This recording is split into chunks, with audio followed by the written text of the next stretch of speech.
Part 4. The second the elevator doors slid shut, Mireille's vision blurred. Her pulse raced so fast she could barely stand. She stumbled into the bathroom, locked herself in a stall, and sat. Her hands shook as she fumbled with her phone. 1 ring. 2. Then, Ha-yeon. Through the phone. Playful. Well, look who decided to call. What's up? 4 eyes. Did the printer explode again? Or you miss me? Mireille, voice small, trembling. Ha-yeon. The tone made her friend pause. Ha-yeon. Wait, are you crying? What happened? Did someone yell at you? There was a beat of silence before Mireille whispered. Barely breathing. Mireille. Park Hyung-soon. He's back. A sharp gasp. Then the sound of a chair clattering on the other side. Ha-yeon. Park Hyung-soon. What do you mean back? Where did you see him? Where are you? I'm coming. Mireille's sob broke through. Mireille. No. Don't. I'm at work. He's working here. Ha-yeon. He looked at me. Pretended like he didn't know me. Ha-yeon. What? Mireille pressed a hand to her mouth, trying to quiet the sound of her crying. But it was useless. Her heart was already breaking all over again. Mireille's apartment. Later that evening, a soft knock echoed through the small apartment. Mireille opened the door and there stood Ha-yeon. Hair a little messy, barely breathing, holding a convenience store bag and a 2 bottles of soju in 1 plastic bag. She took 1 look at Mireille's swollen eyes. Ha-yeon. Soju? Mireille nods. Ha-yeon, are you okay now? Mireille didn't even answer, she just crumbled into her arms. Ha-yeon sighed, stroking her hair as she muttered. Okay, cry first. Then we destroy him later. An hour later. Late night. Fried chicken and soju therapy. Empty takeout boxes covered the coffee table. The air smelled of soy garlic chicken and cheap alcohol. Mireille sat cross-legged on the couch. Hair messy. Eyes puffed up. Staring at half-empty glass. Ha-yeon was pacing, gesturing wildly with a chicken drumstick. Ha-yeon. So let me get this straight. The same Park Hyung-soon who vanished without a call, a text, or even a sad breakup note, just waltzed into your office like a K-drama CEO and pretended he didn't even know you. Mireille, weak laugh. Pretty much. Ha-yeon, unbelievable. I swear, I'm going to the company tomorrow to beat him up. Mireille chuckled through her tears, shaking her head. Please don't get arrested because of me. Ha-yeon. Oh, I see. He's pretending to have amnesia now. How original.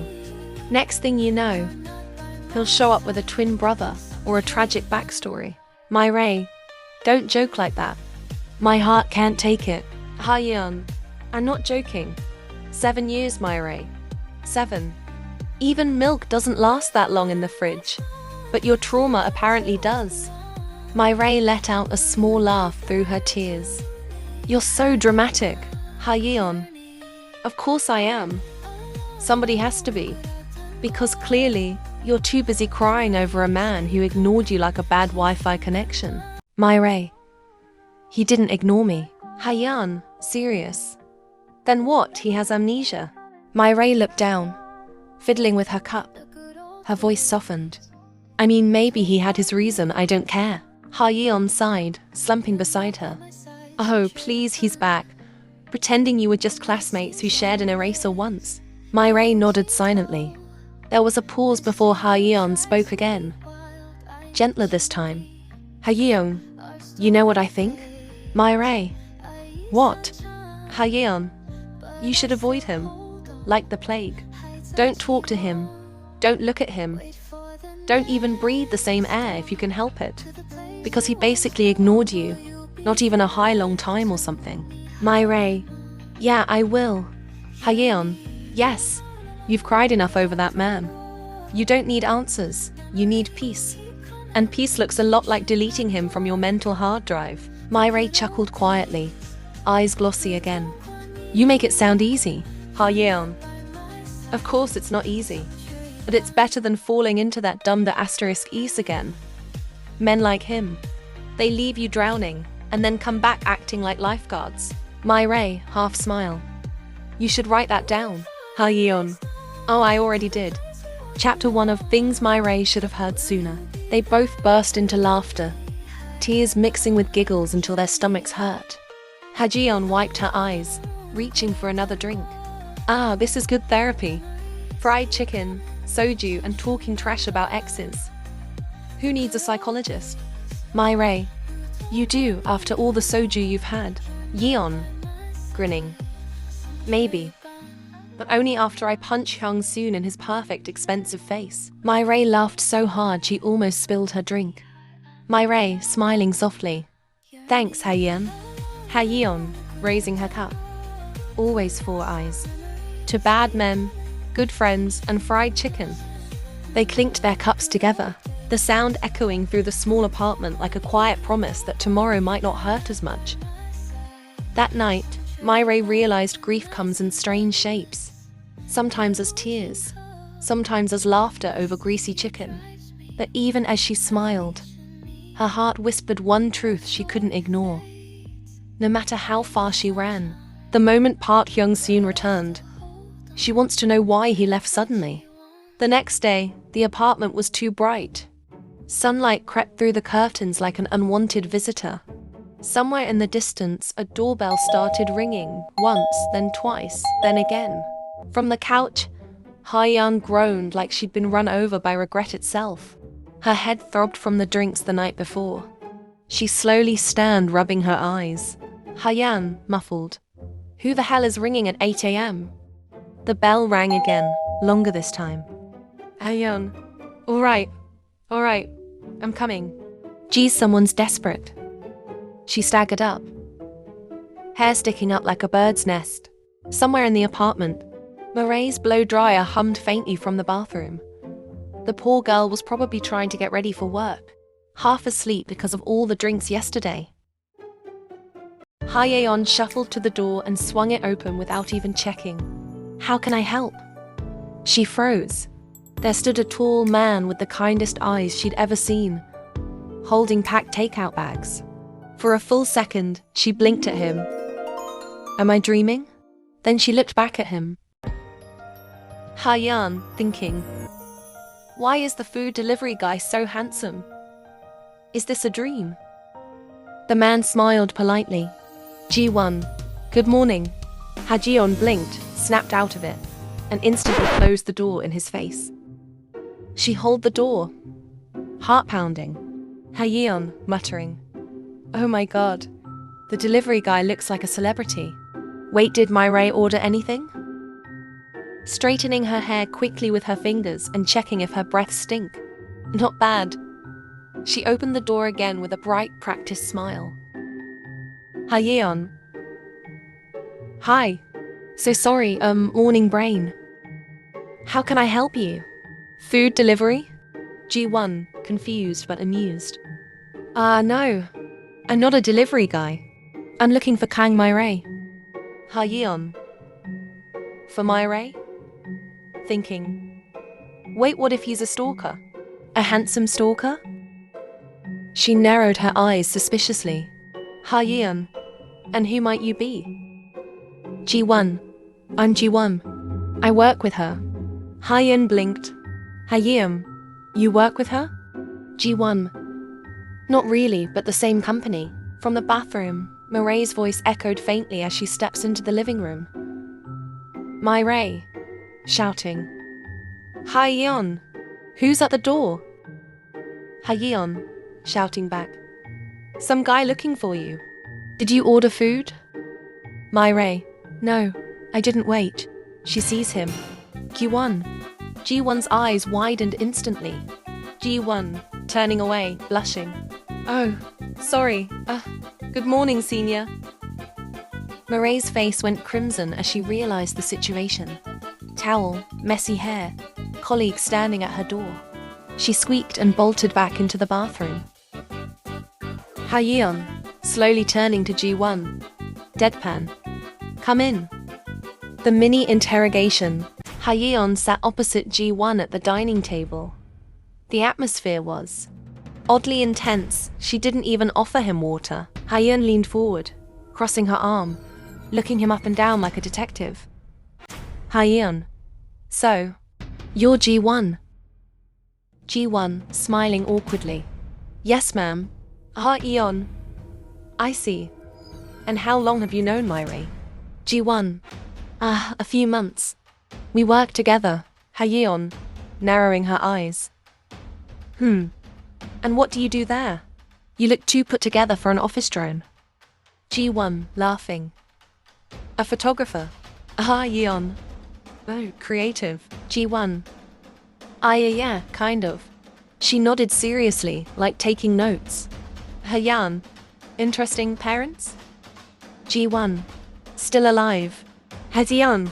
Criminal record? Ji-won. No, none. Hayeon. Okay, just checking. Ji-won sat there, unsure if he was in a casual chat or an FBI background screening. Then, she leaned back, studying him thoughtfully. Hayeon. You look familiar. Are you sure you're not a model? Or in some fashion show? Ji-won, smiling shyly. Not really. But I did modeling few times for a friend brand. Knew it. Those cheekbones don't lie. Ji-won, blushing. Thank you. Hayeon smirked. You like my friend, don't you? Ji-won, startled. What? Hayeon, come on. You bought food for her. Showed up at her place this early and called her senior like some K-drama boyfriend. Just admit it. Ji-won's ears turned bright red. Before Hayeon could tease him more, Myri emerged, finally dressed for work. Myri, exasperated. Hayeon, what are you doing to my guest? Hayeon, hands up. Nothing. Just quality assurance. Myri, sighing. You mean interrogation? She turned to Ji-won, cheeks pink. Myri, sorry about her. She's like this. Ji-won, smiling gently. It's fine. She's cool. Hayeon, grinning proudly. See? He gets it. Ji-won, I brought breakfast. You should eat before we go. Hayeon, gasping dramatically. Oh, how romantic. Myri shot her a serious glare. Hayeon. Okay, I'm leaving. She wore her jacket over her shoulder, muttering like a child caught misbehaving. Hayeon. Don't mind me, lovebirds. Ji-won. Wait, I can drop you off. Hayeon, smiling slyly. Oh no, I'll take the bus. You two have plans. She gave Myri a mischievous smirk, mouthing, we're talking about this later.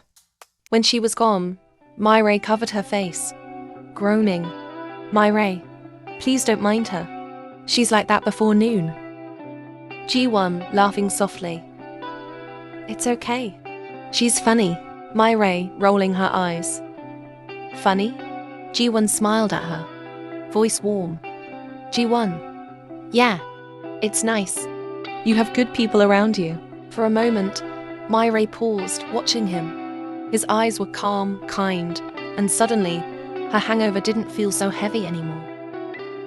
Minute later, the apartment was finally quiet after Hayeon left, except for the faint clinking of cups in the kitchen. Myri moved slowly. She kept muttering under her breath as she brewed the coffee. I can't believe I drank that much.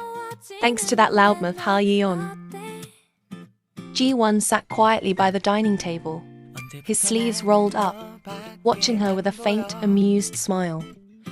Myri noticed and blinked, suddenly self-conscious. You didn't have to bring breakfast, you know, she said, glancing at the bag of food he'd brought earlier. You really didn't. Ji-won leaned back in his chair, calm as ever. I had to, he replied simply. You weren't feeling well yesterday. She paused, stirring. About yesterday, she began hesitantly. Ji-won tilted his head. The elevator? She smiled faintly, stirring the coffee. I was not feeling well, he offered gently. Her lips curved into a soft smile as she looked up. Exactly. Not feeling well. There was a light laugh between them. Quiet, awkward, familiar. Myrae set the mug in front of him. Here, let's eat. Ji-won raised his brows. It's for you. No, she insisted, already grabbing a pair of chopsticks. You didn't come all this way to just watch me eat. We're sharing it today. He watched her dish up food into a plate and slide it toward him. Ji-won smiled. If you insist on feeding me, he said lightly, I won't decline. Myrae bit back a laugh and turned away quickly, cheeks pink. Just eat, Ji-won, he laughs, as he watched her eat. When they finally left the apartment, the morning traffic hummed outside. Ji-won's car rolled to a stop beside the company building. She reached for the door handle, then turned to him. You're not coming in? She asked. Ji-won hesitated, fingers tightening around the steering wheel. I have something to do first. It was a lie. The truth was, he just didn't want her to face the awkward stares again after yesterday. Myrae tilted her head, studying him for a second before smiling knowingly. You're sure? He nodded quickly. Yeah, go on. She smiled wider, brushing her hair behind her ear. Then, thanks for breakfast. Really, I don't know how to repay you. He chuckled softly. You don't have to. But then, Myrae paused, remembering something he'd said the other day. Buy me dinner or take me to a movie.